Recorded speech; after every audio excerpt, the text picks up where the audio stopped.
परमात्मा का रिश्ता। हे परमात्मा, साधुओं संत महात्माओं की संगति और सोहबत दे, जिससे तेरी भक्ति की ओर हमारा ख्याल जाए, हमें तेरी याद आए। महात्मा सत्संग किसे कहते हैं? गुरु नानक साहब फरमाते हैं, सत्संगत कैसी जानिए, जिथे एको नाम बखानिए। सत्संग वे जगह है जहाँ सिर्फ हमारे अंदर मालिक से मिलने का शौक और प्यार पैदा किया जाता है। महात्मा सत्संग उसे नहीं कहते जहाँ एक कौम दूसरी कौम की निंदा करती हो, एक मजहब दूसरे मजहब के गले काटने की कीमें सोचता हो। महात्मा के सत्संग में कभी किसी की निंदा और चुगली नहीं होती। वे तो सिर्फ हमारे अंदर मालिक से मिलने का शौक और प्यार पैदा करते हैं। हमारे ख्याल को हर तरह के वहमों और संकल्पों से निकालकर मालिक की भक्ति की तरफ लगाते हैं, शब्द या नाम के साथ जोड़ते हैं। कबीर साहब फरमाते हैं, संगत से सुख उपजे, कुसंगत से दुख जोए। कहे कबीर न जाइए, साधु संग जहाँ होए। सत्संग के द्वारा ही हम सुख और शांति प्राप्त कर सकते हैं। सत्संग के द्वारा ही हम वापस जाकर परमात्मा से मिल सकते हैं। संत महात्माओं की संगति और सोहबत में जाकर ही हमें पता चलता है कि आत्मा और परमात्मा का रिश्ता क्या है। आत्मा और परमात्मा के बीच कौन कौन सी रुकावटें हैं, उन रुकावटों को अपने रास्ते से किस तरह दूर करना है, किस तरह परमात्मा की भक्ति करके वापस जाकर परमात्मा के साथ मिलाप करना है। कबीर साहिब कहते हैं, एक घड़ी आधी घड़ी, आधी हूँ से आद, कबीर संगत साध की, कटे कोटि अपराध। एक घड़ी बली आधी से भी आधी घड़ी जो हम मालिक के भक्तों और गुरुमुखों की संगति और सोहबत करते हैं, उससे हमारे मन से हजारों प्रकार के भ्रम दूर हो जाते हैं। पता नहीं महात्मा की वाणी की कौन सी दुख हमारे कानों में पड़ जाए, जो हमारे जीवन को ही पलट कर रख दे। इसीलिए महात्मा सदा साधुओं संतों और भक्तों की संगति और सोहबत पर जोर देते हैं। इसीलिए गुरु साहब हमारी ओर से परमात्मा के आगे अरदास करते हैं कि हमें अपने भक्तों की संगति दे, हमें अपने प्यारों की सोहबत दे, ताकि हम भी तेरे भक्त और प्यारे बन सके। हम भी वापस जाकर सदा के लिए तेरे अंदर समा सके। आप समझाते हैं कि जो कुछ भी हम आंखों से देख रहे हैं, ये 84 का बहुत बड़ा जेल खाना है।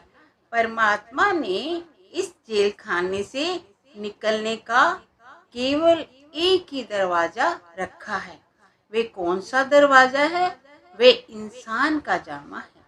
84 लाख जिया जुन भोगने के बाद ये मौका परमात्मा इसलिए देता है कि हम इसे मौके का लाभ उठाकर परमात्मा की भक्ति करके परमात्मा से मिलाप कर सके और देह के बंधनों से सदा के लिए छुटकारा प्राप्त कर सके। जब भी इंसान के जामे में आकर मालिक की भक्ति करके मालिक से मिलाप कर सकेंगे, गुरुमुखों की संगति और सोहबत में जाकर ही कर सकेंगे।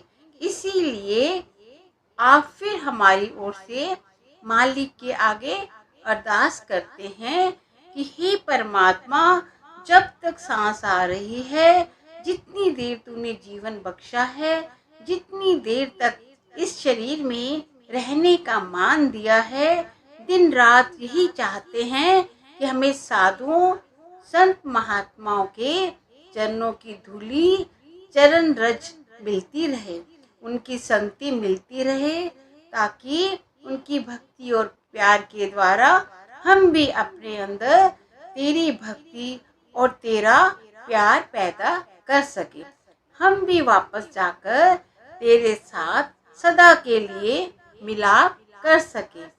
तभी इस इंसान के जामे में आने का हमारा उद्देश्य पूरा हो सकता है और हम अपनी मंजिल मकसूद की खोज कर सकते हैं। लेकिन ऐसे साधुओं संत महात्माओं की संगति और सोबत हमें कब प्राप्त होती है? जब उस आदिकर्ता की, उस परमात्मा की हम पर दया मेहर बख्शिश हो जाती है। मालिक की भक्ति की ओर हमारा ध्यान ही परमात्मा की दया मेहर और बख्शिश द्वारा जाता है। जब वे परमात्मा चाहता है तभी हमारा ख्याल उसके प्रेम और भक्ति में लगता है। भाई, जब परमात्मा की इच्छा होगी, तब परमात्मा को मंजूर होगा, तभी तू परमात्मा की भक्ति कर सकेगा। इस दुनिया के जीव अंधे हैं, वे परमात्मा आंखों वाला है। अंधे की क्या ताकत है कि आंखों वाले को पकड़ सके। जब तक आंखों वाला अंधे को आवाज देकर अपने निकट ना बुलाए या उसके साथ में अपनी उंगली ना पकड़ा दे, मालिक ही दया मेहर और बख्शिश करे, तभी हमारा ध्यान इस मोह और माया से निकलकर परमात्मा की भक्ति में लगता है, परमात्मा के प्यार में लगता है। हे अकाल पुरुष, हमारा हर एक का मरण जन्म तेरे अपने हाथ में है। जिनके ऊपर तेरी दया मेहर और बख्शिश हो जाती है, उनको ही तेरे साथ मिलने की बड़ाई मिलती है। गुरु अर्जन साहिब अपना 12 माह भी इसी प्रकार शुरू करते हैं। हे परमात्मा, हमें अपने कर्मों के कारण तुझसे बिछड़े फिर रहे हैं। हमारी ताकत ही नहीं कि अपने आप तेरे पास पहुंच सके। तू हमारे ऊपर दया कर, बख्शिश कर, तभी हम वापस जाकर तेरे साथ मिलाप कर सकते हैं। आगे लिखते हैं, हे अकाल पुरुष, अगर जीव के वश में हो कि अपने आप तेरे पास पहुंच सके, तो किसका दिल करता है कि तुझसे बिछुड़कर रोता फिरे। हम इसीलिए तड़पते हैं, रोते फिरते हैं कि हमारे किसी के वश में ही नहीं है कि अपने आप तेरे पास पहुंच सके। तू दया मेहर बख्शिश करेगा, तभी हमारा ध्यान तेरी भक्ति की ओर जाएगा, तभी वापस जाकर हम तुझ तक पहुंच सकेंगे।